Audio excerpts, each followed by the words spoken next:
নবীর একটা আদর্শের কারণে জান্নাতে যাবে। সিরত মানি আদর্শ। আর এটা আমরা কদমে কদমে মুহতাজ।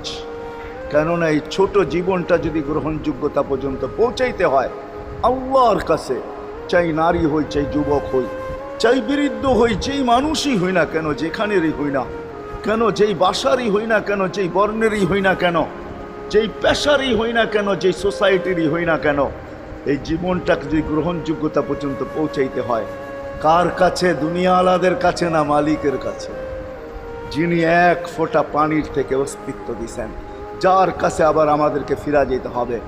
পালানের কোনো সুযোগ নাই। এই জন্যই কোরআন আমাদেরকে বোঝায় আইনাল মাফার।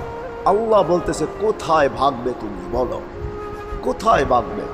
কবির কথাই সত্য, যদিও নাকি পালাও তুমি আকাশেতে লাগিয়ে সিঁড়ি, সিঁড়ি লাগাও যদি